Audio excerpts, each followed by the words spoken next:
This happened to me a couple of winters ago when I was stuck at home with a broken leg. I'd slipped down the stairs at work in late November and ended up in a full leg cast for 8 weeks. Living alone in a small house on the edge of town, I didn't have much to do, so naturally I binged a lot of TV. It was early December, sometime after midnight, and I was a few episodes into this new true crime series. The kind that has that creepy ambient music and slow zooms into crime scene photos.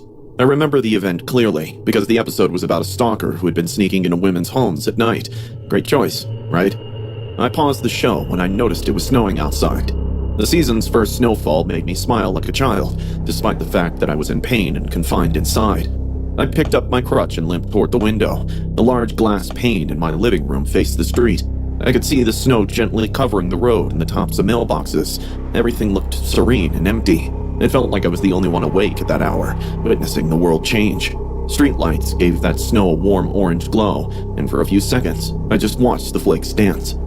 As I enjoyed the moment, my eyes suddenly noticed the streetlight on the pavement. A man was standing just outside my fence. His slouching body hung forward a little, and his long face fixated on my house. It didn't feel like a casual watch, but rather an intense stare that had hidden intentions. He stood a mere 10 feet away from the street lamp, allowing me to clearly see his face. He had neither a scarf nor a hat on. How could someone stand in the cold without any warm clothes on? From that very moment on, everything about that man started to feel odd to me. He didn't blink, despite the snowflakes covering his hair, eyebrows, and even his eyelashes. He didn't even try to wipe them off. It was as if he was beyond all human sensation, more like a robot in human disguise.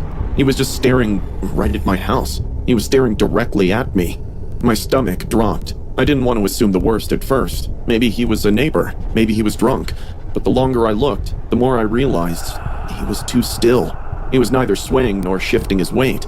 He seemed to be frozen in place. All of a sudden, he waved at me.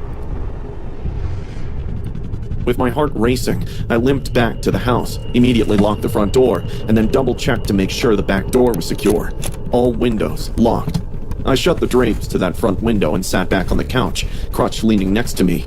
I muted the TV and just listened. 10 minutes passed. Nothing happened. There was not a single sound. There were no approaching footsteps, no alarming knocks on my door, just silence. I kept telling myself, "Don't look. Don't peek. He's probably gone." However, my curiosity overcame me. I carefully approached the window again, opened the curtain just an inch, and looked out.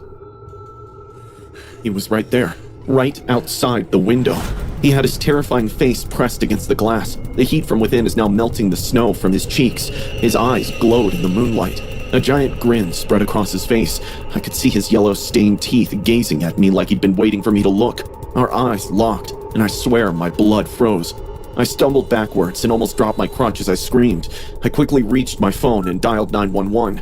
I could barely speak because my voice was shaking so much. The dispatcher tried to calm me down and asked me to report exactly what's happening.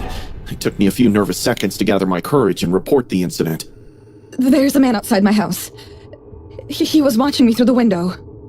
The dispatcher stayed on the line while I locked myself in the bathroom. The only weapons I had were a toothbrush and a ceramic soap dish. When the cops arrived about 10 minutes later, I didn't come out until I heard their voices calling out my name. They did a full sweep of the yard, but the man had vanished, leaving nothing but a trail of footprints in the snow. There were numerous footprints, as if he had scavenged the area around my house in search of a single entry point. The footprints, all originating from the street, led directly to my front window. The cops said it looked like he'd been walking in circles around the house at some point. I filed a report, of course, but they had no leads. There was no security cam footage, and there were no witnesses. Just a set of prints in the snow, and the memory of that man's face burned into my brain. For weeks after that, I slept with the lights on and a hammer under my pillow. The scariest thing? I still don't know how long he was watching me before I noticed, or if maybe it wasn't his first time.